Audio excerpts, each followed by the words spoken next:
Bom, a gente decidiu elaborar todo esse projeto do curso com base num propósito que eu acho bastante ambicioso, que eu penso que é bastante ambicioso, que é ver se as pessoas conseguem encarar de uma outra forma esse tal tabu da morte. A gente está vivendo numa sociedade que tenta lidar com essa história de tabu, está querendo quebrar algumas coisas, entrar em contato com alguns assuntos que são delicados, trazem desconforto, mas eu vejo que a maior parte dos tabus que a gente quer quebrar dizem respeito a minorias. E o tabu da morte é uma coisa universal. Todo mundo faz parte dessa realidade. Todo mundo vai morrer. Pode parecer uma má notícia, mas é um fato. Às vezes falar sobre isso, a morte é a única certeza que a gente tem na vida. É um jeito, às vezes, até meio jargão, assim, de conversar sobre a morte. Então, já que vai acontecer todo mundo, a gente não precisa falar sobre isso. Mas eu percebo que, à medida que as pessoas começam a levar um pouco mais a sério essa conversa sobre a morte, existe uma possibilidade de trazer lucidez para o seu dia a dia, na sua vida de fato.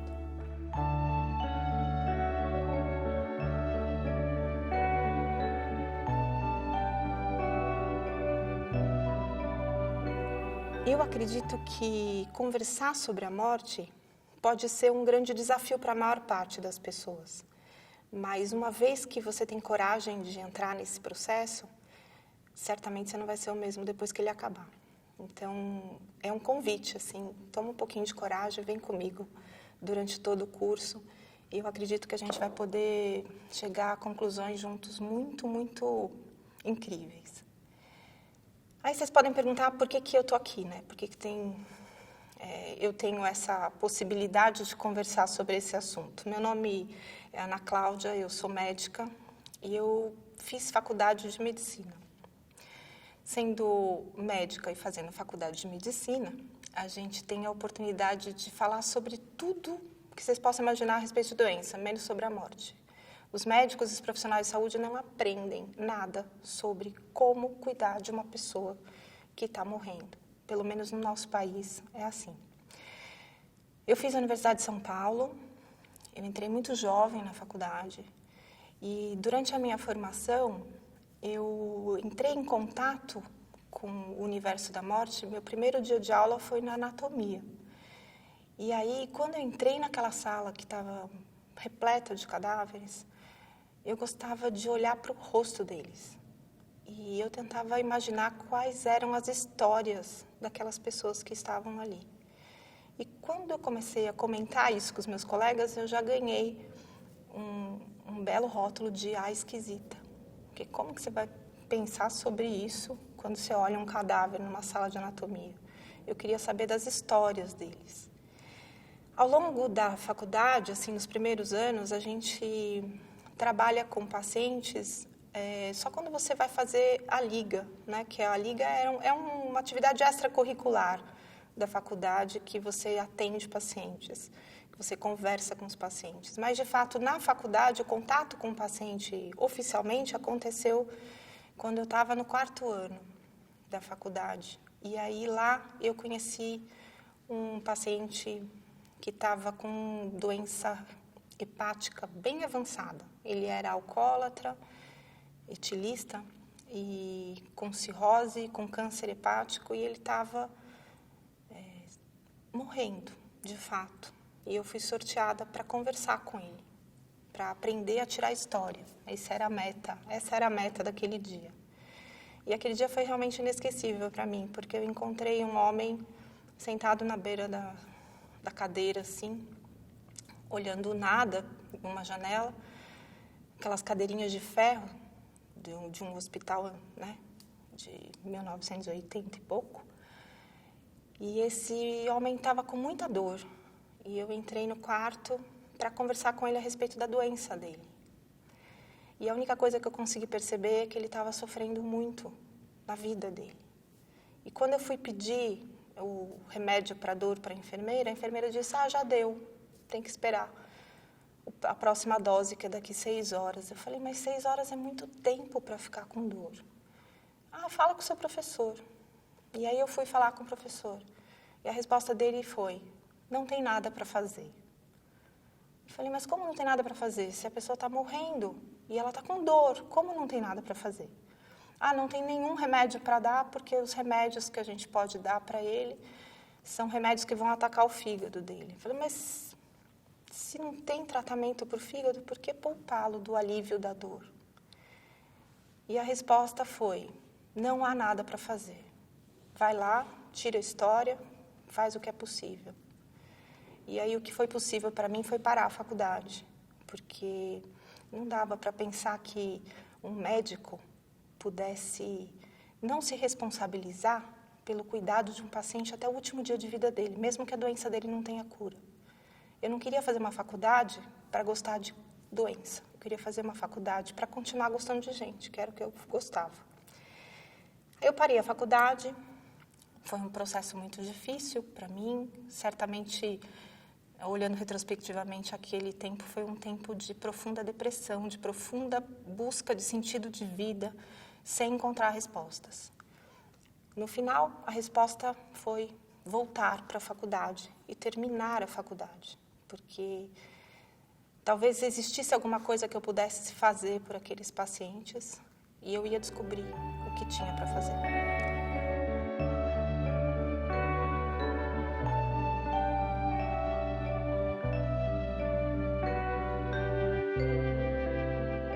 Eu terminei a faculdade e decidi fazer geriatria.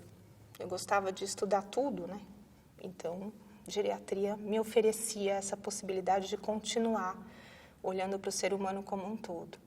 Não só como um coração, um fígado, um rim, um cérebro ou qualquer outro órgão. Na geriatria, eu tinha a expectativa, assim, de encontrar respostas a respeito das coisas que mais me inquietavam, que era o sofrimento humano e a morte. Não me perguntava por que as pessoas morriam. Eu acho que essa é uma resposta que não existe. Eu sabia que elas morriam e eu queria saber o que eu podia fazer para que esse processo pudesse ser o mais natural possível, o mais confortável possível. Na geriatria eu não encontrei muito essas respostas, mas eu encontrei a possibilidade de trabalhar em equipe. Eu aprendi a trabalhar em equipe. O médico tem muita dificuldade de se relacionar com profissionais de outras áreas da saúde. E a geriatria ensina os médicos a trabalhar em equipe. E aí uma enfermeira me deu de presente um livro que salvou a minha vida, eu acredito. Acho que salvou a minha vocação. Que era um livro escrito por uma médica chamada Elisabeth Kübler-Ross. O nome do livro é Sobre a Morte e o Morrer. E Elisabeth tinha uma proposta muito ousada, porque ela conversava com os pacientes em fase final de vida a respeito das coisas que eles tinham medo, do que preocupava eles. Ela conversava sobre a morte, ela falava a palavra morte. Parece que você não pode dizer essa palavra, é quase proibida, né? Quase uma afronta se falar isso para o paciente. Não pode falar para ele a palavra morte. Mas todo o processo de doença, todo o processo de adoecimento, todo o processo de morrer está dentro dele. Ele está vivendo isso. E com a Elisabeth, eu descobri o que eu precisava aprender a fazer, que era cuidado paliativo. E eu fui em busca desse conhecimento. E me formei fora do Brasil, porque no Brasil realmente não tinha nem a consciência da necessidade de cuidado paliativo, que dirá a possibilidade de ensinar alguém a fazer.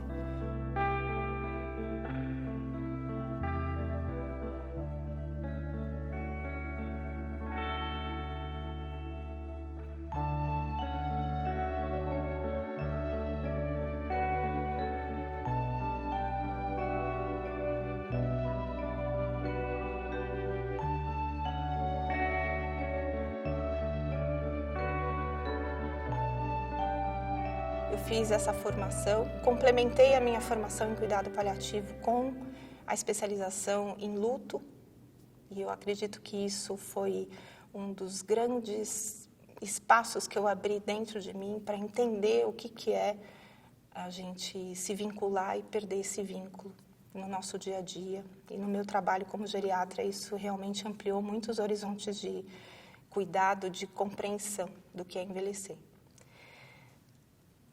No último ano, eu tenho tido a oportunidade de conversar sobre a morte com pessoas fora da área da saúde. Os profissionais de saúde me procuram para ter formação em cuidados paliativos. Mas foi muito mais legal conversar com as pessoas que não eram da área da saúde. Eu falo que os profissionais de saúde, na verdade, são profissionais de doença. E aí, conversar com as pessoas a respeito da morte, quando elas não estão doentes ou quando elas não são especialistas em doença, foi uma das coisas mais transformadoras que eu acompanhei acontecer nesse último ano. As pessoas falam sobre a morte e elas mudam de vida. Todo mundo está fadado a esse momento na sua história.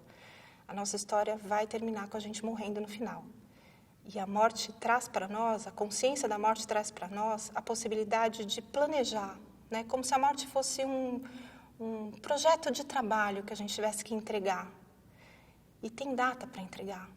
Quando a gente pensa que vai viver para sempre, não é possível fazer um planejamento claro sobre a finalização desse projeto para entregar em grande estilo e fazer com que o nosso último dia de vida seja realmente um dia que vale a pena viver. Nesse curso, a gente vai conversar sobre vários pontos do processo de morrer.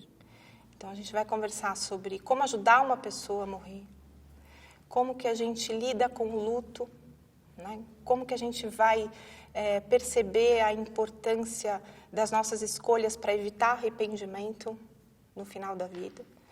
E a gente vai conversar também sobre as nossas perdas no dia a dia, porque de fato a gente não vai experimentar uma morte concreta uma vez só na nossa vida, mas as mortes simbólicas, elas vão acontecendo no nosso dia a dia. E os cursos todos, os livros todos que a gente vê por aí, nos ensinam a ganhar, e ninguém ensina a gente a perder. E tem um jeito bem legal da gente lidar com as perdas, e eu acredito que dá para compartilhar um bom aprendizado. Ao longo desses 20 anos, eu também tive a oportunidade de perceber a importância da dimensão espiritual no contexto do processo de finitude. E eu entendo que conversar sobre a dimensão espiritual também pode ser uma boa oportunidade de refletir sobre o que é ser humano. Talvez nesse universo todo nós sejamos os únicos seres que têm consciência da própria morte.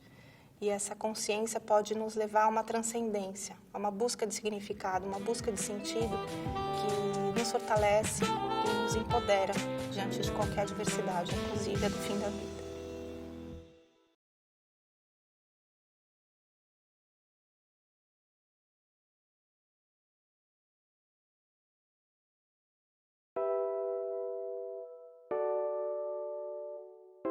Um jeito bastante bom de começar a falar sobre a morte é conversar por que as pessoas não falam sobre a morte, por que é tão desafiador, por que é tão misterioso, por que as pessoas têm tanta dificuldade de conversar sobre isso.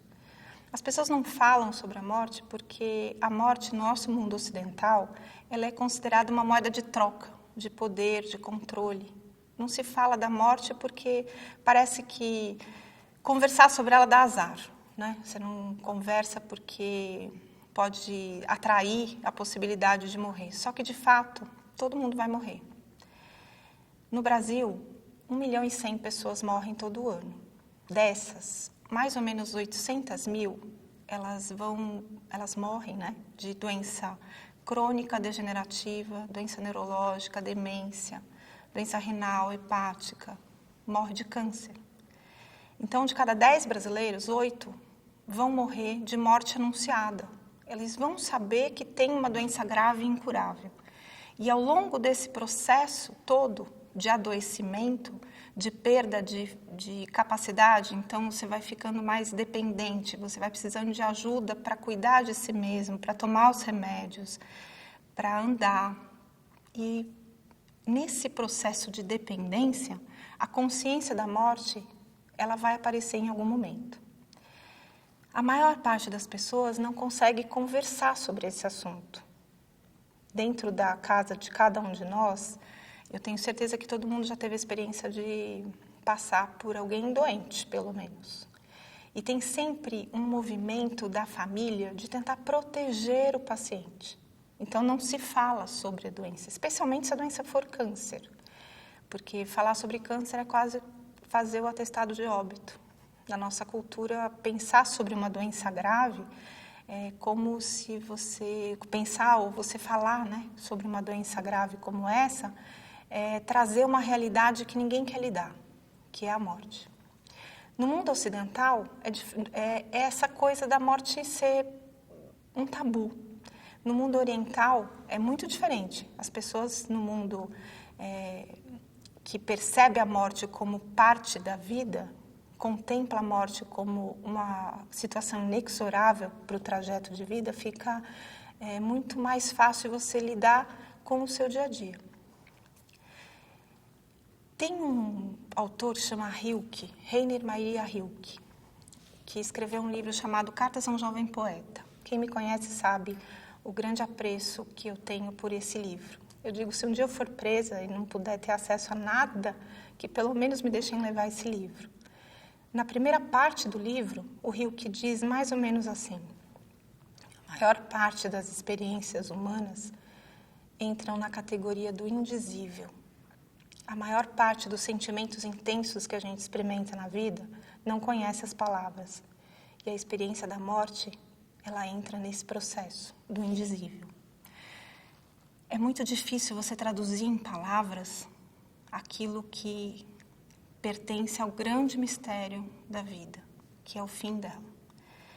Quando a gente vai conversar com uma pessoa a respeito da morte, quando ela está doente, quando eu percebo que essa dificuldade maior às vezes é da família, nem tanto do paciente.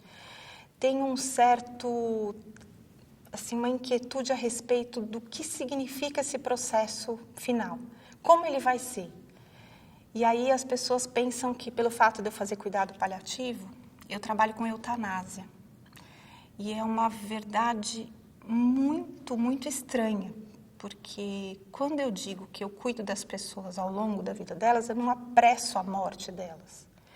E a eutanásia no nosso meio é considerada a atividade médica que abrevia a vida. Né? Então, a raiz da palavra eutanásia é boa morte. A boa morte no nosso meio é quando o médico injeta uma substância no paciente que mata ele, antes que o sofrimento apareça. No Brasil, isso é proibido, isso é crime. Fora do Brasil, isso em alguns países, não são em todos, é possível que a pessoa diga, eu não quero sofrer, eu tenho uma doença grave, essa doença não tem cura, eu não quero sofrer e eu prefiro morrer. E aí, nesses lugares onde existe essa autorização, é fornecido para o paciente uma medicação que, se ele quiser tomar, é o suicídio assistido. Se ele receber do médico, é a eutanásia. A eutanásia aqui no Brasil, como eu disse, é proibida. Muitas vezes, os pacientes pedem para os médicos, não me deixa sofrer. E não é infrequente as pessoas pensarem que esse pedido é o pedido de acelere a minha morte. Todas as vezes que um paciente que me encontrou nessa história e no meu caminho como paliativista me pediu para morrer, eu ofereci para ele a possibilidade de aliviar o sofrimento. E aí, quando ele aceita o alívio do sofrimento, ele não quer mais morrer. Ele quer continuar vivo, porque vale a pena se você não estiver sofrendo. O outro termo que se discute muito sobre a definição é a ortotanásia. Ortotanásia é a morte correta. Né, a tradução literal da raiz dela, é a morte correta, é a morte no tempo certo, onde não existe nenhuma intervenção que prolongue o tempo de vida do paciente e também nenhuma intervenção que abrevie o tempo de vida dele. A ortotanásia é a prática que tem sido recomendada no nosso meio, que é aceita pelo mundo ético do Conselho Federal de Medicina e também pelo mundo legal. Eu trabalho com a possibilidade de oferecer para as pessoas uma outra definição, vamos dizer assim, calotanásia. A calotanásia é a morte bela, é a morte que acontece não só no tempo certo, mas que faz sentido na história de vida daquela pessoa. Cada um tem o seu dia final e a gente vai ter a oportunidade de, até o último dia, oferecer para as pessoas que estão à nossa volta a nossa presença. O grande desafio desse momento da nossa vida vai ser fazer com que as pessoas que estão à nossa volta olhem para a gente e nos reconheçam. Que elas não olhem para a gente e só observem uma doença. Eu não quero ser reconhecida no meu leito de morte como um câncer. Ah, é a médica que tem câncer, é a médica que teve um derrame, é a médica que está demenciada. Eu quero ser reconhecida como a Ana Cláudia. E é muito desafiador conseguir isso das pessoas que estão à nossa volta. Poder viver como protagonista é uma das coisas mais importantes que um ser humano busca. A autonomia e a independência. Quando a gente é criança, todo mundo já viu criança tentando subir nas coisas, tentando ficar em pé, tentando andar. Ela cai 200 vezes e ela 200 vezes levanta e insiste em andar, porque ela quer andar. Ela busca a independência dela. E aí, quando ela consegue a independência, ela quer autonomia. O que é autonomia? Autonomia é a nossa capacidade de tomar as nossas decisões. E a independência é a nossa capacidade de colocar as nossas decisões em prática. Se a gente não conversa sobre o que é autonomia, o que é independência, o que tem valor para nós a cada dia da nossa vida, corre o risco, quando a gente chegar no final que estiver adoecido, alguém sequestre isso. Não te deixe tomar decisões, porque você está muito fraco, porque você está muito frágil, porque você está vulnerável. Fraqueza, fragilidade, vulnerabilidade são conceitos totalmente diferentes. A fragilidade é um mérito, você tem que merecer ela. A vulnerabilidade é um dogma quase, porque todos nós somos vulneráveis. Todos nós estamos expostos à possibilidade de perder a nossa autonomia, de perder a nossa independência. No leito de morte, o que eu vejo com mais frequência é que aquela pessoa que está ali, ela não é mais ela. Ela é uma doença, ela é um fracasso de um tratamento, ela é uma incapacidade de autocuidado, ela é um fardo para a família. Lidar com isso e transformar, tirar aquela pessoa do papel de doente e colocar ela no papel de protagonista, da pessoa que está viva até o último dia da sua vida, é o grande desafio de conversar sobre a morte, de falar sobre a morte. Por aí a gente consegue resgatar a identidade e esse protagonismo. Nesse caminho de conversar sobre a morte, eu preciso muitas vezes transpor a barreira da família. As famílias têm na vida de cada um de nós um papel muito claro. Por um lado, desafiador, de transformar a gente, né? Eu brinco que aprendi com os meus amigos psicólogos que família disfuncional é pleonasmo. Né? Toda família tem seus percalços. Você acha que a sua família é perfeita demais, é porque tem coisas que você ainda não sabe. Entretanto, o espaço da família também é um espaço que te proporciona ser você mesmo. Se você é chato, se você é grosso, se você é rebelde, a tua família ama, apesar ou inclusive por isso.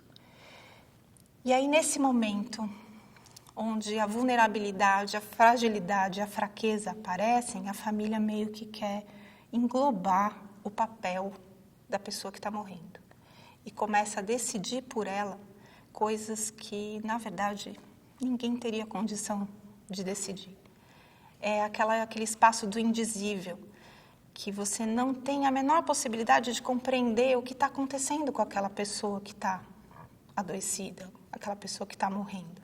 Você tem que se aproximar dela e aprender com ela o que é realmente necessário.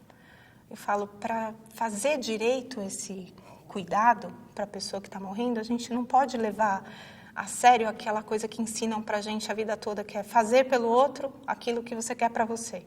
Não faz isso, porque se você fizer isso, você vai estar fazendo para você, não pelo outro.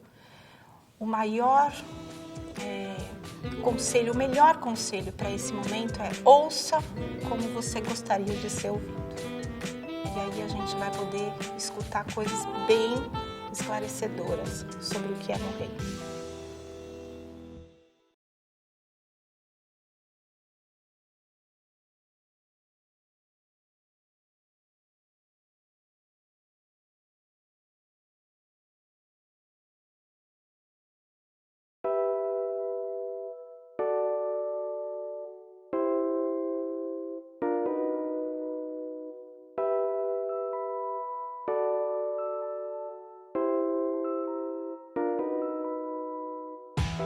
momento agora é a conversa sobre o tempo. Esse é um pedaço da história que, para mim, é muito inquietante também. A experiência do tempo, ela pode ser vivenciada com o tempo do relógio, que é o tempo Cronos. Pode ser uma experiência que dizem chamada Kairos. Não sei se vocês se familiarizam muito com esses termos, mas talvez fique mais fácil de explicar com esses termos. Kairos é o tempo da oportunidade, é aquela coisa da sincronicidade. Você precisa de uma coisa e, de repente, essa coisa aparece para resolver todos os seus problemas. Você pensa numa pessoa e ela te liga. Você quer um tempo livre e desmarca um compromisso. Coisas assim, do dia a dia, coisas simples, que você fala, nossa, que legal que isso aconteceu. Essa oportunidade leva você para um outro espaço, que é a experiência do tempo Aion. A melhor forma de explicar isso é através do contato com as pessoas que a gente ama. Tem momentos que você vive que você encontra com alguém que você ama e você tem uma experiência de um tempo não cronometrado, que parece que passou muito rápido, ou que você ficou pouco tempo e coube naquele instante uma experiência inesquecível, eterna. A busca é de controlar o tempo Cronos, só que a gente não controla nada, nem o Cronos, nem o Kairos e nem o Aion. O Cronos, ele serve para a gente planejar as nossas atividades ao longo do nosso dia, da nossa semana, do nosso mês, enfim. A gente tem um calendário, tem um planejamento dos nossos horários. E a gente quer que dentro desse horário possa caber tudo o que a gente pensa para a nossa vida. Só que pode não ter essa oportunidade de viver tudo que é possível ser vivido, porque a maior parte das pessoas está torcendo para o tempo passar rápido. Quando você vive uma vida meio sem sentido, você tem um trabalho que não faz sentido, você tem uma relação que não faz sentido, você tem uma vida que não faz sentido, você torce para ela acabar rápido, porque você quer logo que chegue às 6 da tarde para você ir embora. Você quer logo que chegue a sexta-feira, porque você tem que descansar da semana. Você quer que chegue o fim de semana, você passa o ano inteiro esperando suas férias. Tem gente que passa a vida esperando a aposentadoria. Você fica torcendo para chegar um tempo onde você possa viver. Não é essa conversa que a maior parte das pessoas tem? Eu vou trabalhar bastante agora porque depois eu vou viver. Quando eu me aposentar, eu vou viver. Mas vida não tem on e off. Não dá para você desligar o tempo cronológico esperando que você resgate esse tempo no final. Não tem como resgatar no final. A vida está acontecendo. Você pode não ter sentido na sua vida, mas o seu tempo de vida está correndo. Quando você torce para chegar logo às férias, você está correndo para um ano passar muito rápido. E não vai voltar. A experiência do encontro pode trazer para você essa percepção de ser infinito. Eu digo que uma das coisas mais intensas que a gente pode viver no encontro é essa sensação de ser infinito, assim, de que vai durar para sempre, seja lá o que for. Tem um psiquiatra que explica muito bem essa experiência dual do tempo, né? Que tem coisas que parecem concretas e tem coisas que parecem sutis. É um psiquiatra que chama Minkowski. Ele fala sobre a dualidade do tempo numa perspectiva de futuro. Como que é isso? Ele diz, a primeira dualidade que eu digo que eu falo que é uma dualidade do mundo biológico, orgânico, a atividade e a espera. Na atividade, você busca realizar alguma coisa. Quando você tem que esperar, é como se você não existisse. Aí, quando eu aprendi sobre essa dualidade, eu entendi a questão do não fazer nada significa morte. Porque nessa dualidade orgânica, fazer é viver. E esperar é a morte. Esperar é morrer. Passando a experiência para um momento um pouco mais cognitivo, né, uma coisa mais do pensamento, do raciocínio, ele fala sobre o desejo e a esperança. Desejo é possível só quando você não tem alguma coisa. Você deseja algo que você não possui. E aí você tem esperança desse desejo ser realizado. A esperança, ela é algo mais otimista do que a espera. Então, a esperança diz respeito a uma expectativa otimista de algo que vai acontecer ou que até já aconteceu e que possa modificar a sua experiência de futuro para melhor. Então, como assim algo que já aconteceu? Um exemplo. Você tem esperança de que a biópsia que foi feita há uma semana atrás não seja câncer. Então, você tem esperança de algo que já aconteceu. Você tem esperança que tenha uma notícia boa que não modifique a sua vida dali para frente para pior. Na terceira dimensão da experiência do tempo descrita por esse cara, a dualidade fala sobre a prece e a ação ética. E aí ele fala da prece como um movimento de busca interno para algo muito sagrado dentro da gente, que não tem relação com a religião. Não é uma prece específica. Pode ser uma meditação, pode ser uma reflexão. Não precisa necessariamente vincular essa prece a um Deus, a algo fora de você. Mas ele fala da prece como um contato entre algo muito profundo dentro da gente, muito sagrado, que é considerado maior do que a gente. E aí, quando você faz tudo, deseja, tem esperança, e você percebe que tem algo maior dentro, maior, mais poderoso dentro de você reza, você tem a prece. E aí, nesse movimento da busca do que tem de sagrado dentro de você, esse encontro te leva à possibilidade de uma ação ética. A ação ética, ela transcende qualquer tempo, ela é eterna. Aquilo que você faz pelo outro, que é além do que você deseja, é além do que você esperou, é além do que você fez, é além daquilo que você rezou para acontecer, aquilo que você faz pelo bem do outro, porque é o que precisa ser feito, te devolve o tempo.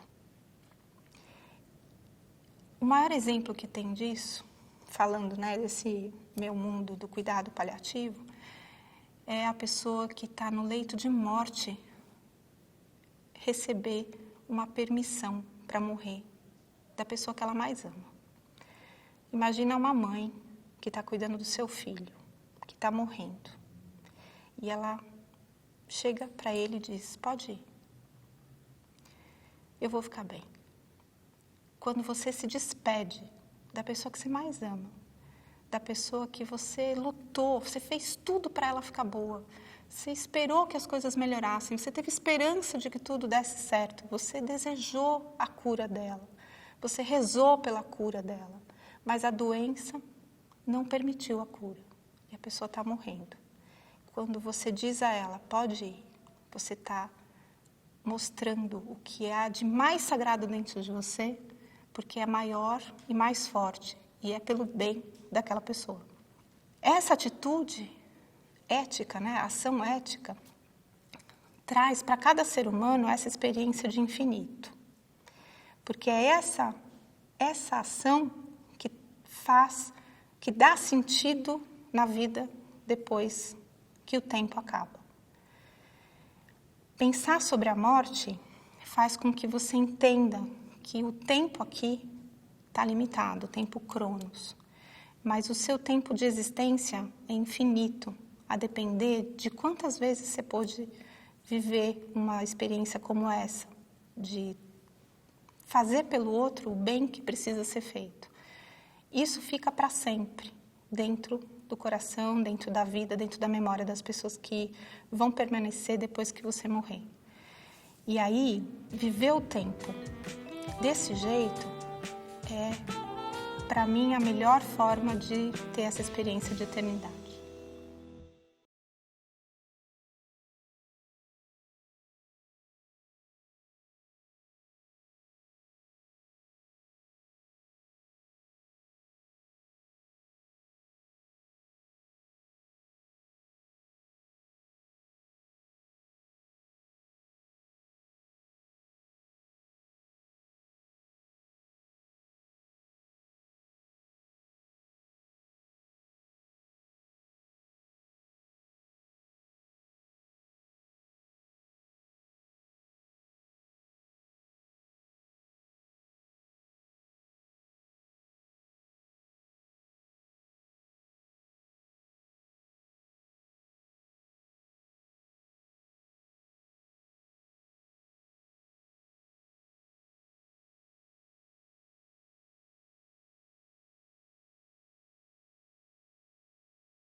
Agora a gente vai conversar sobre as dimensões da morte humana.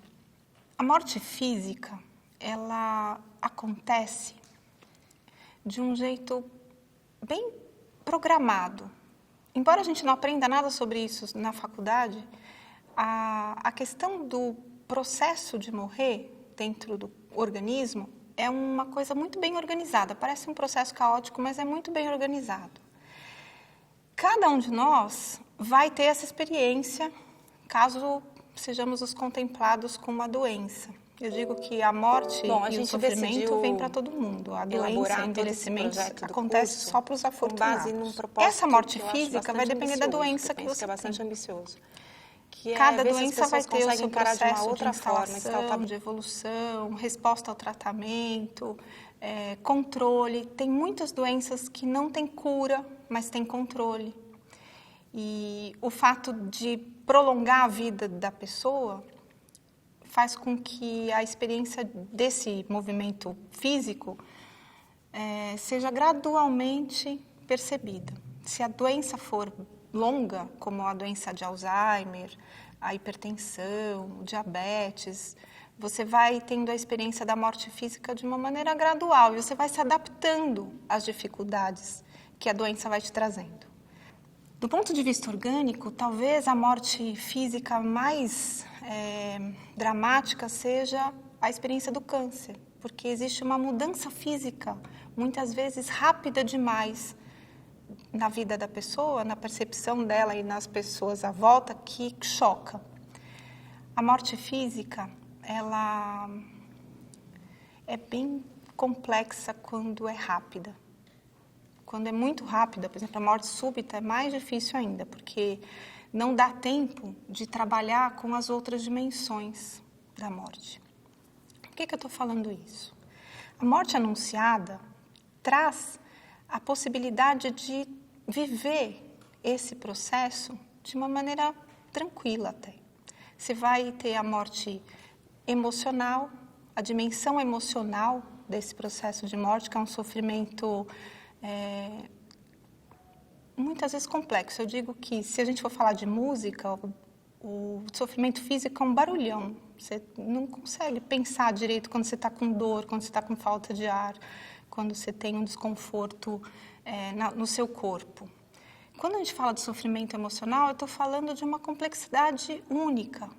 Eu posso examinar todo mundo dentro de uma sala, não importa quantas pessoas eu tenho que examinar, eu vou saber identificar onde fica o fígado, onde fica o pulmão, qual a frequência cardíaca dessa pessoa, qual o pulso dela.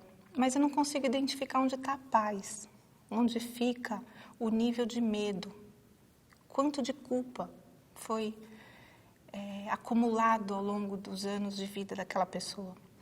Isso é muito complexo. Viver uma morte anunciada é ter uma experiência de sofrimento emocional que pode te fazer mais forte a cada dia ou mais fraco a cada dia. Na dimensão emocional, você encontra muitas vezes a saída para transcender esse sofrimento. Quando dentro dessa culpa você encontra o perdão, quando dentro desse medo você encontra uma segurança, é possível passar por isso de uma maneira mais tranquila, mais humana, menos amedrontada. Na dimensão familiar, é claro que a gente vai encontrar muita gente adoecida. Não é só quem está doente que está doente. A família adoece junto com a pessoa. Não dá para passar por isso completamente sozinho no sofrimento. Os seus pais, o seu companheiro, a sua companheira, os seus filhos, os amigos, né, que fazem parte da nossa dimensão familiar escolhida, as pessoas mais próximas, elas não serão poupadas de vivenciar o sofrimento da dimensão familiar. Tem muita gente que chega no consultório e fala assim, eu não quero dar trabalho para minha família. E aí eu digo, não tem como não dar trabalho. Entenda que um dia você vai dar trabalho. Se já está dando, é permitido aceitar cuidado. E o aceitar cuidado facilita muito a vida de quem cuida. Eu brinco com meus pacientes que, já que você vai ser uma mala, você precisa ser uma mala de rodinhas. Fica mais fácil de cuidar de alguém que gosta de receber o cuidado. E essas pessoas que estão à nossa volta, que a gente pode chamar de família, né? Mesmo quando tem os amigos, não são pessoas de sangue, mas são pessoas que estão muito ligadas a gente. Nesse sofrimento familiar, a dimensão de cuidados precisa pegar esse povo também. Ainda nessas dimensões da morte, nós vamos falar sobre a dimensão social. O que é a dimensão social? É aquele grupo de pessoas que estão à nossa volta, mas não estão tão intimamente ligados. É aquele grupo de atividades que a gente tem na nossa vida que não nos identifica exatamente, mas faz parte, tipo o trabalho. Muitas vezes você vai ter um comprometimento do seu recurso financeiro, você vai ter uma possibilidade de contar com apoio como cidadão, com seus direitos de cidadão, quando você tem uma doença grave, incurável. Quando eu falo da dimensão social, eu estou falando de um mundo um pouco mais amplo do que a família. Dentro desse mundo social de recursos que estão disponíveis para a gente quando diante de uma doença grave e incurável, eu coloco também os profissionais de saúde. Então, as pessoas que cuidam como profissionais dessas situações de finitude, essas pessoas também estão expostas a sofrimento. Porque a gente se vincula com os pacientes. E esse vínculo, na faculdade, dizem que a gente não pode ter. Mas, de verdade, acontece, porque é um ser humano cuidando de outro ser humano. Então, na dimensão social do sofrimento, entra o processo do cuidar do profissional de saúde em relação ao paciente. E aí a gente entra na dimensão espiritual do sofrimento. Essa dimensão espiritual da morte é a busca constante do ser humano pelo sentido da sua vida.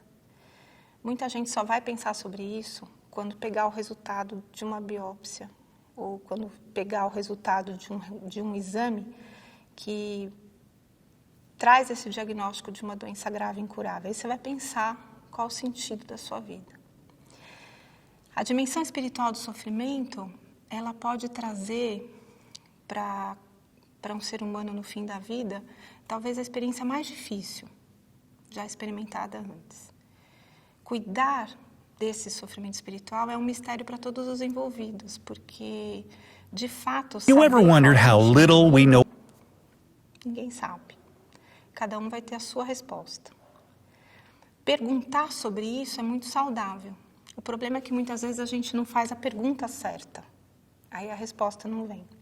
Eu tenho um amigo que diz que a pergunta está grávida. Grávida de qualquer coisa. Qualquer coisa pode ser uma resposta. E quando você responde uma pergunta, você mata todas as outras possibilidades. E nesse mundo do sofrimento espiritual, da dimensão espiritual da morte, tem muitas perguntas sem respostas.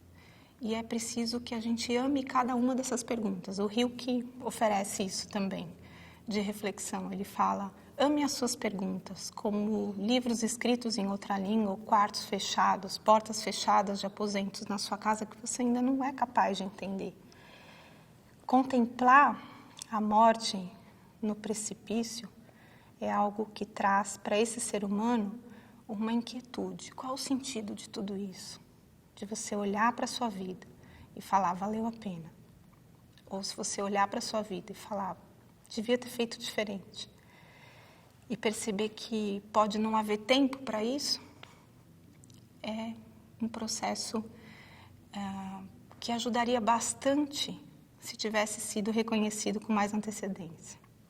Olhando a morte com toda essa complexidade, né, a morte física, a morte emocional, a morte familiar, a morte social e a morte espiritual, a gente entende que conversar sobre isso é muito valioso. A vida tem todas essas dimensões. Tem a parte física, a parte emocional, a social, a familiar e a espiritual. A gente segue a vida pensando que tudo é muito concreto. Fica preso nessa dimensão física, na dimensão orgânica. E a busca de sentido não é só controlar uma doença grave. A busca de sentido é poder viver com uma doença sem estar doente. Você morrer só no último dia da sua vida é um grande desafio. Tem muita gente, eu acredito que vocês vão concordar comigo, que está morta sem estar doente. Já vive uma experiência de morte existencial, de morte espiritual, de morte emocional antes de adoecer fisicamente. E tem outras pessoas que estão doentes fisicamente e conseguem viver a vida com uma atitude tão saudável, tão plena, tão intensa, que a doença é só um detalhe. Olhando a morte desse jeito, fica mais fácil de ver.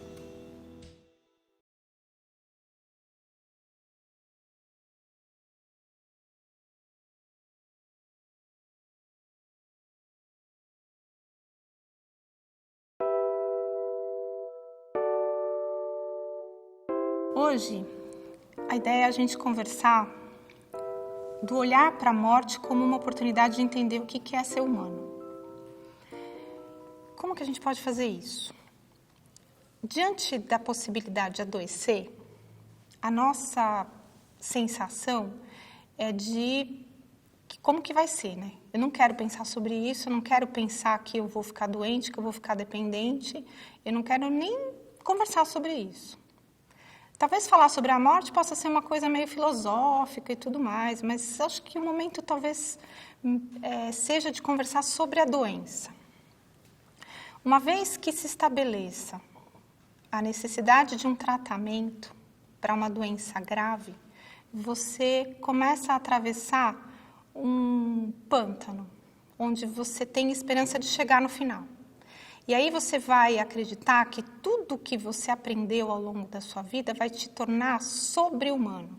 Você vai ser mais poderoso do que a doença, você vai ser mais forte do que a doença, você vai ser mais esperto do que a doença e tudo vai ficar bem no final. Essa percepção de que o ser humano pode tudo, consegue tudo, resolve tudo, acaba trazendo muito sofrimento para esse momento de adoecer. Porque, de fato, ser humano significa limite. Ser humano significa fragilidade. Ser humano significa fraqueza. Ser humano significa vulnerabilidade. Vou trabalhar um pouquinho cada um desses termos. A fraqueza é um julgamento de valor. Você chama uma pessoa de fraca quando ela é menos do que ela poderia ser. Você olha para uma criança e percebe que ela é vulnerável, porque ela tem espaços sem proteção. Todo ser humano tem espaços sem proteção. Por mais que você construa ao seu redor todos os muros e torres e armaduras possíveis para se proteger, todo mundo tem um espaço mais vulnerável, um espaço por onde entra uma ameaça. Quando a gente adoece, a percepção de vulnerabilidade fica muito clara. A doença chegou e você pode se sentir culpado porque não se protegeu, você pode se sentir culpado porque não fez os exames a tempo de fazer um diagnóstico precoce. E aí essa vulnerabilidade, ela aparece pela porta da culpa. Ou ela pode também aparecer pela porta da punição. Então você está sendo punido por aquilo que você não tenha feito, por aquilo que você fez de errado. Quando esse momento de estar doente é um momento onde a gente tem tempo de pensar sobre essa vulnerabilidade, sobre essa fraqueza, sobre essa questão da dependência, a questão de não ser super-homem, de não ser super-mulher, de não controlar tudo, de perder o controle, perder o poder sobre a sua vida. A experiência da morte traz para a gente essa possibilidade de encontro com o ser humano que há dentro de nós. O ser humano é algo muito, muito mais valioso do que a potência e a força de controle que a gente pensa que tem. Quando eu cuido de uma pessoa que está no fim da vida, eu entro em contato com seres humanos absolutamente incríveis. E aí você vai falar para mim, mas Ana, incríveis, como assim? A pessoa que está morrendo, ela se torna um oráculo. Ela, de repente, sabe tudo sobre tudo. Se você quiser um conselho realmente de valor, você não precisa procurar nenhum outro conselheiro que não seja uma pessoa que está morrendo, porque ela sabe. É como se ela tivesse tido a oportunidade de saber a verdade sobre a vida, sobre o que realmente importa. Na terminalidade, esse processo de consciência sobre o que realmente importa é muito rico, ele é intenso. O processo de morrer não é morto, né? O processo de morrer é vivo. Ele faz uma transformação atrás da outra, tanto para a pessoa que está morrendo, como para as pessoas que estão à volta dela, que podem estar presentes nesse momento. A terminalidade não é um conceito relacionado a tempo. E isso é um negócio que eu queria que ficasse bem claro para as pessoas. Um doente terminal não é alguém que está nos seus últimos dias de vida.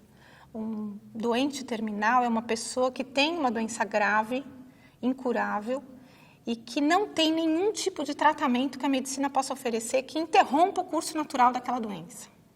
Não tem como controlar a progressão da doença. Esse momento é um momento onde começa a terminalidade. É uma condição clínica a terminalidade, ela não é uma condição de tempo. Nos Estados Unidos, se estabeleceu que é de 6 meses de vida, mas por que dizem isso? Por causa do benefício que é oferecido para essas pessoas em termos de recurso lá, de cuidados. Então, falar uma pessoa que tem 6 meses de vida é uma pessoa que está na fase terminal. Só que você pode ser uma pessoa que está em fase terminal e viver anos. Você pode ser uma pessoa que está em fase terminal e viver semanas, viver meses, viver dias ou viver horas. A questão do tempo é apenas um detalhe nessa condição de terminalidade. Quando você está diante de uma pessoa que está morrendo, você tem a possibilidade de viver aquele tempo aion, que a gente conversou no outro modo, de uma maneira contínua. O encontro com uma pessoa que está no final da vida é sempre um encontro transformador. Eu digo que essas conversas que eu tenho com os pacientes são conversas que, em última instância, são momentos de vida e morte para mim. Eu nunca sou a mesma depois de ter uma conversa com uma pessoa que está morrendo. Aquela Ana Cláudia que entrou no quarto não é a mesma que saiu do quarto. Essa experiência de ver a morte como uma transformação é o segredo desse processo. E o segredo de ver a morte como uma transformação é estar presente na sua vida, é estar presente diante de uma pessoa que está morrendo com o seu pensamento, a sua voz, o seu sentimento, com a sua presença física, tudo ao mesmo tempo no mesmo lugar. Quando você tem essa experiência de encontro, você observa a morte como uma grande revelação do que é ser humano. E nesse tempo da terminalidade, independente de quanto ele dure cronologicamente, as oportunidades de transformação da pessoa que está morrendo e da pessoa que está cuidando dela, elas são repetitivas, elas são intensas, elas acontecem o tempo inteiro. E sorte daqueles que não perdem essa oportunidade.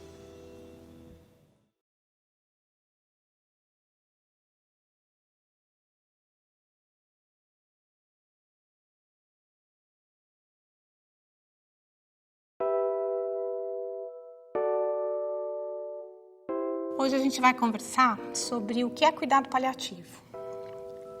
Paliativo vem do latim pallium, que quer dizer manto, cobertor, que era uma capa que era colocada nas costas dos cavaleiros das cruzadas para que houvesse proteção contra as intempéries. Ia chover, ter nevasca, tempestade de areia, e aquele manto era muito poderoso e protegia esses cavaleiros desse sofrimento aí da natureza.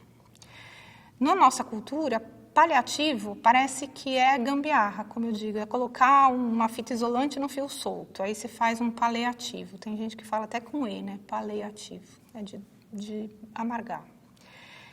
Paliativo, no Brasil, é uma área de atuação de poucas especialidades médicas e tem pouquíssimo tempo que isso foi reconhecido pelo Conselho Federal de Medicina como uma área de atuação médica. Eu acredito que o paliativo seria uma absoluta necessidade da formação de todos os médicos. Qualquer médico que tiver oportunidade, qualquer profissional de saúde que tiver oportunidade de cuidar de uma pessoa até o último dia de vida, precisa aprender sobre cuidados paliativos. De onde vem essa história? Em 1960 e pouquinho, teve uma médica chamada Cicely Saunders, que trabalhava de voluntária numa espécie de ala de um hospital. Essa ala só recebia pacientes em fase final de vida, paciente em cuidado paliativo, mas só que naquela época não tinha esse nome. Ela era voluntária ali. E a Cicely resolveu fazer serviço social. Ela foi estudar para poder ajudar melhor essas pessoas. E ela percebeu que fazendo serviço social ainda era muito pouco que ela podia oferecer diante da necessidade daqueles pacientes. E ela decidiu fazer enfermagem. Um belo dia ela estava de plantão naquela unidade, junto com mais uma colega enfermeira, e ela decidiu fazer com que a prescrição médica que era oferecida para aqueles pacientes em relação à dor, tinha lá morfina prescrita, se necessário. E aí ela, conversando com a amiga dela, falou assim, vamos mudar de horário, né? Porque é se necessário até de 4 em 4 horas. Vamos dar a morfina de 4 em 4 horas? Entenda que quando o médico prescreve se necessário, a enfermeira é que decide quando é necessário. E elas decidiram fazer dessa forma. Passada aquela semana, todo mundo que recebeu a morfina de horário estava muito melhor. Comendo melhor, se comunicando melhor, aquela ala da enfermaria estava uma maravilha. E o médico passava visita uma vez por semana só nessa unidade. E aí, no dia da visita do médico, a Cicely Saunders perguntou para ele, olha, doutor, eu e minha colega decidimos administrar a morfina para os pacientes a cada 4 horas, e eles melhoraram muito. Você não quer deixar prescrito para todo mundo de 4 em 4 horas? E um médico, fazendo valer a sua fama, né, porque todo médico tem essa fama de mal educado, esse médico londrino também era mal educado. E, de uma maneira bastante interessante, chega para ela e diz, ah, é mesmo? Você fez isso? Então, que bom. Quando você for médica, você prescreve, então. E ela decidiu fazer medicina, porque ela entendeu que só quando ela tivesse o carimbo, ela ia poder fazer diferente naquela enfermaria. A Cicely Saunders se formou médica aos 33 anos de idade e ela foi a primeira médica contratada para fazer visita todos os dias naquela enfermaria. E ela prescreveu a morfina de 4 em 4 horas. Em 1967, ela publicou um artigo que, para nós, é um divisor de águas. Ela publicou um artigo que chamava Dor Total, descrevendo o que acontece depois que você alivia a dor física. Eu digo para os meus residentes, né, para os meus alunos, que a brincadeira começa quando você controla o sintoma físico. Aí, de fato, você entra em contato com toda essa complexidade do que é cuidado paliativo. É oferecer para o paciente, segundo a Organização Mundial de Saúde, a definição de cuidado paliativo diz respeito à assistência oferecida para as pessoas que têm doenças graves que ameaçam a continuidade da vida, e o nosso trabalho tem o objetivo de melhorar a qualidade de vida e prevenir o sofrimento. Voltando para o conceito original de paliativo, né, pallium, eu digo que cuidado paliativo é cuidado de proteção. Proteção contra as intempéries que a natureza da doença vai impor para aquele corpo, para aquela vida. E aí eu vou poder cuidar da dimensão física controlando os sintomas, da dimensão emocional, entrando em contato com esse sofrimento do paciente, dando oportunidade para ele de conversar a respeito. Eu vou poder cuidar da dimensão familiar, ouvindo qual é o sofrimento que cada membro da família apresenta. Você quer saber quem está sofrendo mais? Não precisa chamar o psicólogo para fazer a avaliação. Você pergunta para o paciente quem da sua família te traz mais preocupação em relação a tudo isso que você está vivendo. Ele vai dar nome e telefone de quem está em maior sofrimento nessa dimensão familiar. Então, o cuidado paliativo se ocupa de ampliar os cuidados. Guardem bem isso, por favor. Cuidado paliativo não é a arte de suspender tratamentos. Não é a arte de eliminar possibilidades, de eliminar opções de cuidado para o paciente. É ampliar esse cuidado. É aumentar todo o serviço a favor daquele paciente para controlar tudo que estiver trazendo sofrimento para ele. E a doença passa a ser só um detalhe. Você para de cuidar da doença e olha para a pessoa que está doente. Isso tira do paciente essa clausura de ficar amarrado numa doença que não tem cura. Você precisa libertar o doente disso. Ele é uma pessoa, ele é um ser humano que está vivendo talvez os momentos mais sagrados da vida dele. Eu trabalho com gente de todo tipo, classe social, bolso, cor, preferência sexual, dimensão de religião. Eu trabalho com pessoas. Eu trabalho no Einstein, meu consultório fica num hospital incrível, e eu também trabalho com pacientes do SUS. E eu digo para vocês, não há diferença nenhuma na expressão do sofrimento. Aliás, eu acredito que até possa ter uma diferencinha em relação às pessoas muito diferenciadas, que têm muitos recursos. Essas pessoas tiveram ao longo da vida muitas escolhas e tiveram que caminhar por uma delas só. Essas pessoas têm mais chance de se arrepender do que aquelas que só tiveram um caminho para percorrer. Quando eu cuidei de uma paciente que lavava a roupa para fora, e ela falava para mim, o maior dom que Deus me deu foi lavar roupa. E fazendo isso, eu consegui educar 9 filhos e colocar 8 na faculdade. Essa pessoa dificilmente chega no fim da vida e se arrepende do que fez. Porque ela tinha um caminho para percorrer. E ela percorreu de maneira completa, inteira. Quando você tem muitas opções, você pode pensar que talvez fez a opção errada, a escolha errada. E aí o sofrimento é maior. Quanto mais diferenciado o paciente, quanto mais recursos ele tem, menos humano ele se sente.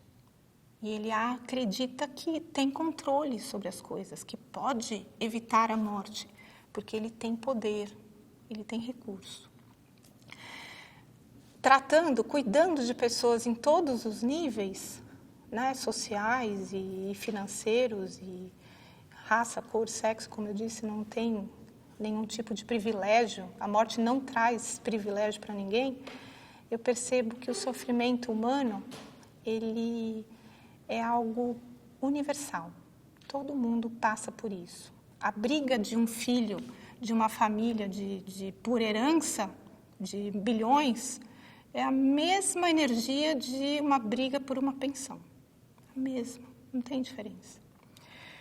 O processo do cuidado paliativo traz para esse paciente a possibilidade dele retomar a vida dele, retomar a autonomia da vida dele. Quando ele volta a ser protagonista, porque ele está sem dor, ele está sem falta de ar, a insônia está controlada, ele já tem muito menos sentimento de solidão ou de abandono. Você cuida da família dele, você possibilita o espaço de discussão sobre esse sofrimento espiritual, né? A famosa DR com Deus, que eu costumo dizer. Esse espaço de reflexão sobre o sentido de vida, você poder oferecer para a pessoa a chance dela conversar sobre isso, dela retomar o que é importante para a vida dela, faz com que a minha área do cuidado paliativo, para mim, seja a verdadeira expressão do que é cuidar, do que é curar. Lá no hospice, hospice é um termo utilizado para definir a filosofia do cuidado paliativo e, ao mesmo tempo, um espaço físico onde as pessoas são recebidas para usufruir desse cuidado paliativo de uma maneira integral. Quando não dá para cuidar da pessoa em casa, ela é levada para um hospice. No Brasil, isso é muito raro. um espaço como esse. Em São Paulo, a gente tem hóspices que estão presentes nas unidades públicas. As unidades privadas, algumas dizem que são hóspice, mas de verdade são espaços de tratamento crônico. Não tem nenhuma formação específica para dar essa assistência. E eu trabalhei num hóspice público. E nesse lugar, eu recebi pessoas que estavam num momento muito iluminado da própria vida, que era o fim dela. E não foi uma vez, não foi duas, foram muitas vezes que eu ouvia uma expressão que para mim soava tão esquisita, que era: doutora Ana, minha mãe morreu curada. Doutora Ana, meu marido morreu curado. Quando a gente fala de cura dentro do universo do ser humano, a gente está falando de algo muito maior do que só as feridas físicas. Todo mundo tem as suas doenças, as suas feridas emocionais, as suas feridas familiares, as suas feridas espirituais. E no cuidado paliativo a gente tem a chance de cuidar de todas essas doenças, todas essas feridas. E muitas vezes as pessoas experimentam essa sensação de que a vida está valendo a pena no final. E não é porque está no final que não valeu a pena chegar até ali.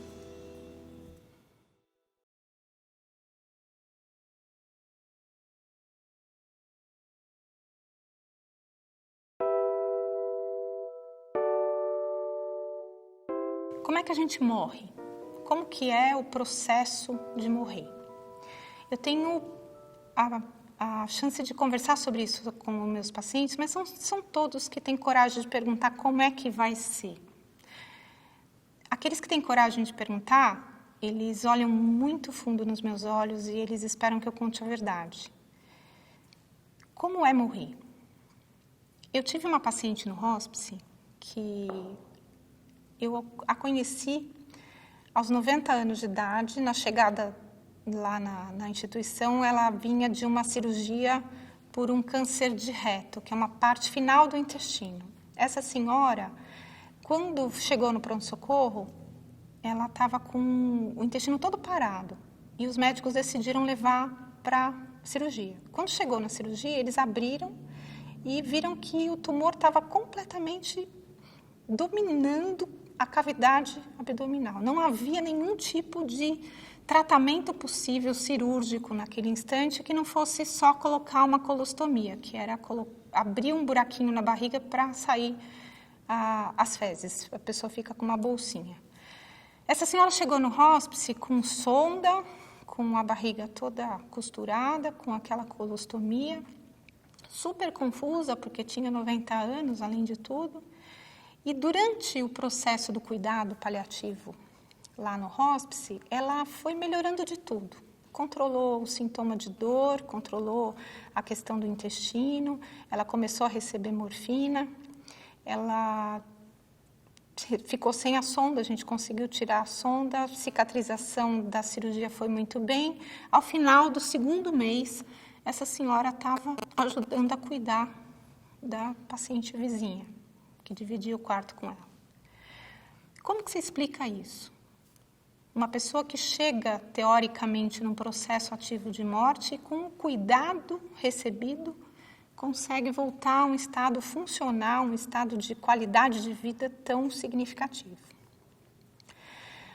A terminalidade dessa senhora durou quase 2 anos, porque quando ela chegou, ela era uma paciente terminal. Tinha uma doença grave, que não tinha cura e que estava em progressão. E nesse tempo de vida dela, a possibilidade de piorar os sintomas da progressão da doença foi encontrado durante todo o percurso. Cada 2, 3 meses a gente tinha que fazer ajuste da medicação. Não é que a doença parou, a doença continuou. E todas as medicações foram ajustadas para que ela conseguisse voltar naquela qualidade de vida adquirida logo nos primeiros meses do tratamento. Só que chegou um tempo que a doença alcançou os pulmões dela e ficou muito difícil para ela respirar. Não teve condição de permanecer em casa, ela foi para lá, para o hospice de novo. E aí, quando ela chegou, ela me disse: eu só saio daqui quando Deus quiser. e dei um sorrisinho bem maroto. A conversa com ela era uma dessas coisas surreais, assim. Tão surreal que na semana que ela morreu, eu cheguei de manhã numa segunda-feira lá e falei, como é que você está? Como é que foi seu fim de semana? Foi maravilhoso. Foi maravilhoso? O que aconteceu de tão legal? Eu comi morango. Eu consegui comer morango. A Mai, que era a fisioterapeuta, me ajudou a respirar enquanto eu comia morango. Como eu disse, ela tinha acometimento, né? Tinha a doença nos pulmões e estava difícil para ela respirar. Mas aí, com a ajuda da fisioterapeuta, ela conseguiu conciliar um desejo de comer morangos. O que foi comer morango nesse momento para ela? Foi perceber que ela ainda tinha condição de decidir sobre o que era melhor para ela, que ninguém ia se meter e falar, não, você não pode fazer isso. Todo o trabalho do cuidado paliativo foi favorecer as vontades dessa pessoa, as vontades de todos que chegavam lá, até o final. E aí eu perguntei para ela, como é estar nesse momento? Ela disse para mim, doutora Ana, você dá aula, né? Eu falei, dou. Conta para todo mundo que é uma delícia morrer. É muito gostoso. É tão leve, é tão tranquilo. Não é difícil. Acho que todo mundo vai conseguir. Eu me emocionei muito nessa hora. E eu consegui entender que durante todo o percurso de doença dela, era muito simples identificar esse processo de morte. Mas que eu não tinha aprendido isso na faculdade, porque na faculdade do mundo ocidental a gente não fala do que é o processo ativo de morte. É muito parecido, do ponto de vista de diagnóstico, com uma tal de sepsemia, sabe? Quando a pessoa fica com infecção generalizada, cai a pressão, muda a frequência cardíaca, a respiração fica difícil. E aí parece uma coisa muito grave física. E eu imagino que deve ser por isso que a maioria dos médicos levam os pacientes para UTI nesse momento. Mas no mundo oriental, existe claramente a descrição do que é o processo ativo de morte, que eu consegui identificar nessa paciente, consegui identificar em todos os pacientes que eu já cuidei até hoje. Como que é isso? Segundo os orientais, nós somos feitos de 4 elementos: a terra, a água, o fogo e o ar. Quando a gente nasce, a liga desses 4 elementos é dada pelo sopro vital, que é o elemento ar, que é o último que entra. Segundo eles, é um empréstimo de Deus, um empréstimo do universo para que a gente cumpra a nossa missão na Terra. Então, você tem o corpo físico, a água, a terra, né? A terra, que é o corpo físico, a água, o fogo e o ar. E aí começa a sua vida. Quando você vai morrer, você tem que dissolver esses 4 elementos. Como que é feito isso? Você tem a dissolução da terra, em primeiro lugar, que, em linhas gerais, é o adoecimento do corpo, uma coisa concreta. A dissolução da terra demora o tempo que a doença demorar. Uma doença oncológica, um câncer que vai muito mais rápido, é diferente de uma dissolução de terra, de um diabetes, de uma hipertensão, de uma doença pulmonar, que pode ser um processo muito mais prolongado. A partir da dissolução da terra, você inicia a dissolução da água. Esse elemento é identificado concretamente no nosso corpo como uma redução do volume de fluidos produzidos. Então, é fisiológico a gente morrer um pouquinho desidratado, é mais confortável, porque tem menor produção de secreção pulmonar, menor produção de secreção de fluidos intestinais, gastrointestinais, tudo é mais fácil de lidar com um pouquinho menos de volume de água. Ao mesmo tempo, a dissolução da água traz, do ponto de vista emocional, uma reflexão muito profunda. A gente vai entrar em contato com algo muito, muito íntimo nosso. E essa dissolução da água faz com que a gente fique um pouquinho mais quieto. É o momento que a família fala assim, doutora, está deprimido, ele não quer mais conversar, não quer mais comer, ele está deprimido, precisa dar algum remédio para ele. Na verdade, ele não está deprimido, ele está reflexivo, pensando no sentido da vida dele. Quando ele vai em busca desse sentido, e encontra esse sentido, começa a dissolução do fogo. A dissolução do fogo, do elemento fogo, é marcado com como se fosse assim, cada uma das suas células se dá conta que o jogo acabou, o tempo acabou. E cada uma das suas células busca mostrar o que tem para fazer de melhor.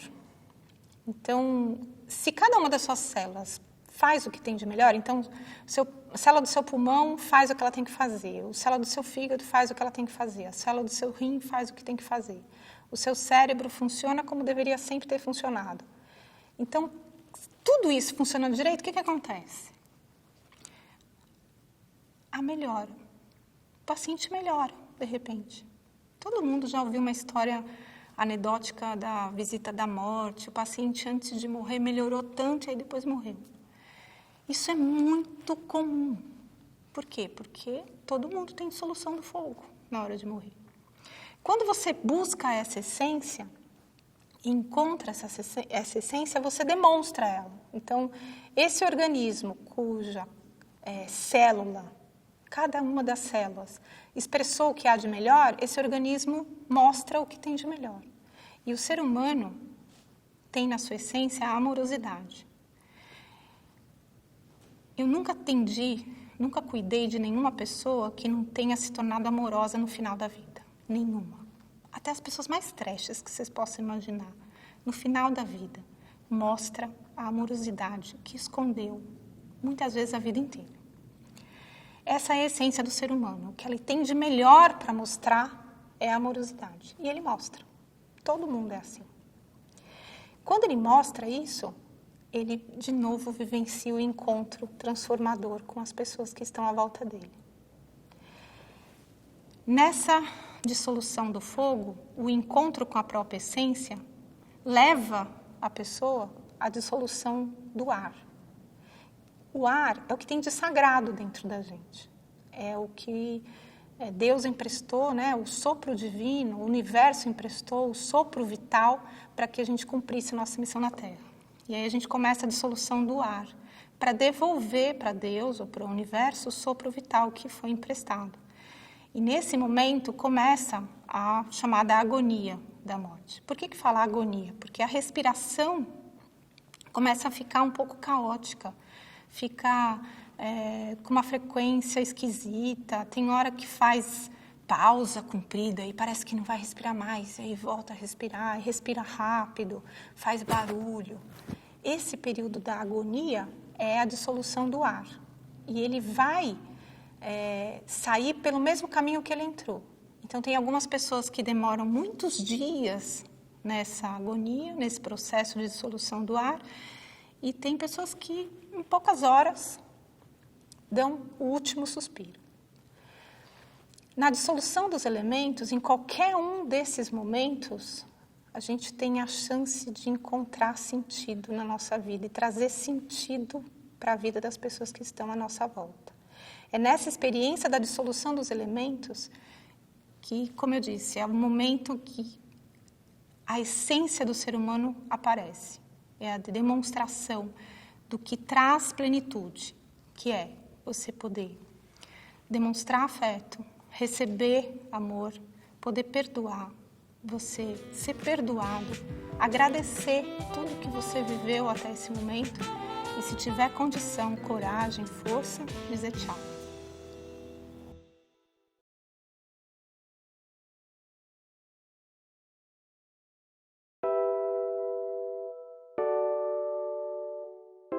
Todo mundo já experimentou dor na vida. Tem uma doença que é rara, graças a Deus, que é uma doença que não deixa as pessoas sentirem dor. Mas as pessoas, em geral, já experimentaram a sensação de dor. O que é dor? A definição é uma sensação ruim, desagradável, que é percebida através de uma lesão real. Então, você tem lá um machucado, uma lesão, um câncer, uma agressão real ou potencial, E é descrita em termos de tal lesão. A sensação ruim é descrita por causa dessa lesão real ou potencial. Traduzindo para o português, dor é qualquer coisa que a pessoa diga que é dor. Não existe nenhum exame que o médico possa fazer que avalie a intensidade ou a presença de dor no ser humano. Ele diz, eu tenho dor, e você tem que acreditar. É antiético discordar ou duvidar. Como que vai ser a nossa experiência de fim de vida caso tenhamos uma doença? Cerca de 90% das pessoas terminam a vida experimentando dor intensa. Então, vocês vão me pensar agora a pior dor que você já teve na vida. Pode ter sido uma cólica menstrual, uma cólica de rim, uma enxaqueca, um pós-operatório, uma fratura, não importa. Cada um tem a sua pior dor. Pensa que você vai sentir isso por pelo menos 3 meses. É quase impossível conceber essa realidade. Mas eu digo para vocês que essa é a realidade mais possível que as pessoas vivem no nosso país. Nós vivemos num país muito empobrecido no acesso a entendimento, formação, de tratamento da dor. Eu fiz uma das melhores faculdades desse país. Eu não tive nem 5 minutos de como escolher a melhor droga para tratar a dor do meu paciente. A dor é encarada como um mal necessário, a depender da doença que você tem. Poxa, você tem câncer, metástase no osso, não vai querer ter dor? É normal ter dor. Eu insisto, não é normal ter dor. Dependendo da doença que você tem, é esperado que tenha dor. Não é normal ter dor quando você fica mais velho. Eu sou geriatra. Muitas vezes eu encaminhava os meus doentes para tratamento de dor para outros colegas e eles respondiam aos meus pacientes, é normal, é esperado, você tem artrite, você tem artrose, você tem qualquer problema que justifique a presença de dor e lide com isso, é a vida. No nosso país, infelizmente, é assim.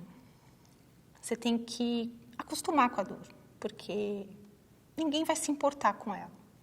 No final da vida, a intensidade é muito grande. É dor severa, é dor nível 10. A gente tem uma escala de dor que é de 0 a 10. 0 é nenhuma dor, 10 é a pior dor que você já experimentou. A escala de dor intensa é 8, 9, 10. É isso que as pessoas experimentam no final da vida no nosso país. Tem uma instituição internacional que avalia a prescrição de morfina. Então, não é o uso recreacional de opiáceo, é o uso médico, prescrito, de morfina em cada país. A média mundial é em torno de 6,8 miligramas per capita. A gente pega o consumo geral daquele país e divide pela população, para ter o índice de prescrição, índice de consumo.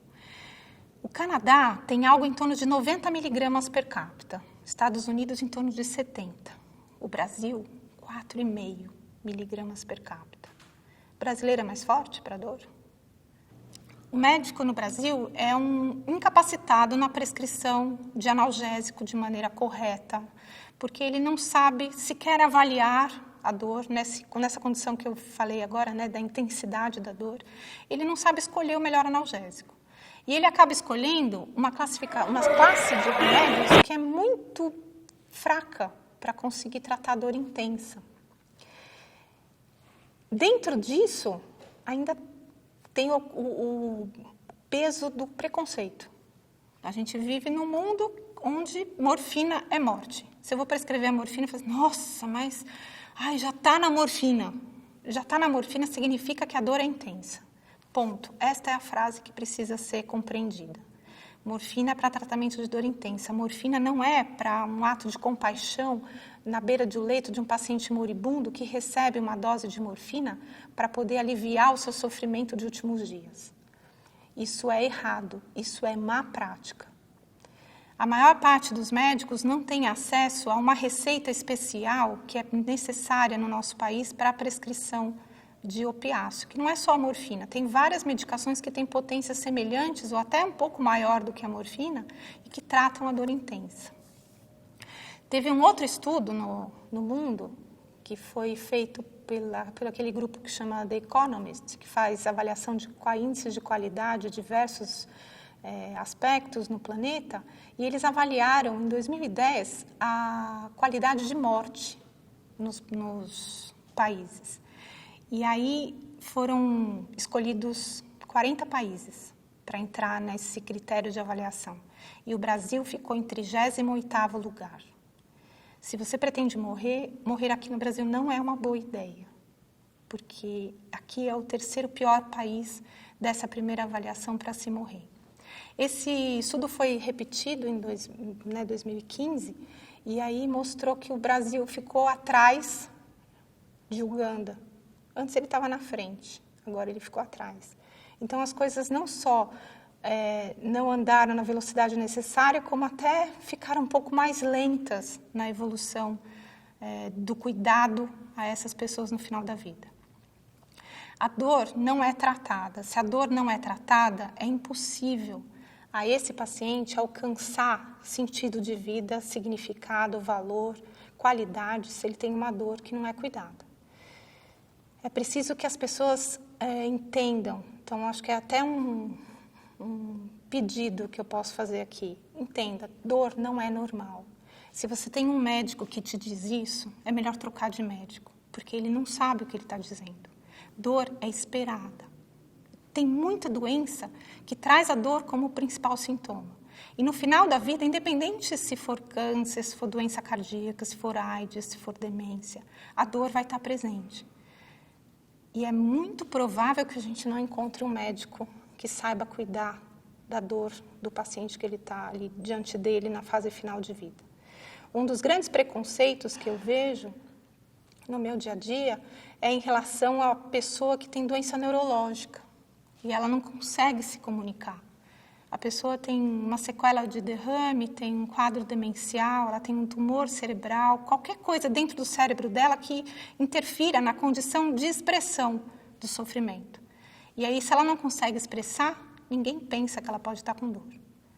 E aí não dá um remédio. Ah, mas ele não tem dor, ele não se queixa de dor, ele não expressa dor. Muitas vezes a dor passa a ser a doença, e a gente vai ter a dor crônica, e o comportamento de dor crônica é muito diferente de dor aguda. O paciente com dor crônica é quieto, ele não come, ele não dorme, ele não se comunica. O paciente com dor aguda grita, mas ele também grita até um determinado momento, até que a dor se torna crônica, e aí ele muda de comportamento. Tanto a família como a equipe tem preconceito contra a morfina, e é por isso que no nosso país é tão difícil morrer com qualidade de vida. O processo de morte, ele não pode ser tratado como algo que não tem importância, né? Eu descuidava da doença porque tinha tratamento, agora não tem tratamento, então deixa o paciente lá, seu Antônio, no último quarto do fim da enfermaria, tomando remédio que não funciona para a dor. É muito importante que a sociedade se comprometa a modificar essa cultura de que dor é normal. É muito importante que a nossa sociedade tenha acesso à informação de que é possível você ter o controle do seu sofrimento em todas as dimensões e com uma absoluta segurança. Dar morfina para o paciente não é matar ele. Tem muita gente que acredita que administrar a morfina acelera o processo de morte. Quando o médico não sabe usar, ele pode escolher a dose inadequada, para mais ou para menos. Esse ajuste do tratamento da dor é algo totalmente individual. Quando eu vou explicar isso para um paciente e para uma família, eu digo, olha, se eu tiver uma infecção e conseguir identificar qual é o agente da infecção, e você tiver a mesma coisa que eu, nós vamos tomar o mesmo remédio, pelo mesmo tempo, na mesma dose, e vamos ficar curados. Mas quando eu falo de dor, eu estou falando sobre algo muito individual. A minha dor é diferente da sua. A minha dor é diferente de qualquer outra dor. A quantidade de remédio, o tipo de remédio que eu vou precisar é totalmente diferente de uma outra pessoa. Então, o tratamento do sofrimento humano é algo muito delicado, muito trabalhoso muitas vezes, que você precisa ir aumentando a dose devagarzinho, mas sempre com o objetivo de controle absoluto do sofrimento. Esse encontro da gente aqui tem uma ambição secreta, assim, de que vocês possam espalhar para todo mundo que morfina não é uma coisa tão ruim assim. Coisa mais ruim do que dor não existe.